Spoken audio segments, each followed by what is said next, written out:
Para naman sa ating balitang showbiz, spotted yan.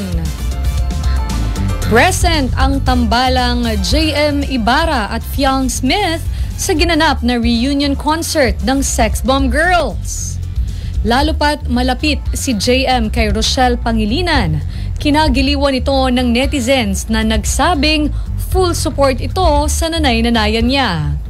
Sa mga videos na lumabas online ay mukhang low-key lamang ang dalawa, kung saan ay nakasuot pa ng face mask si Fiang. Agad naman itong pinuna ng bashers na anila masyadong pasikat umano ang mga ito na nagtakip pa ng mukha. Dagdag komento pa rito, siguro ay may bagong proyekto ang dalawa kaya ito nagpapapansin sa publiko.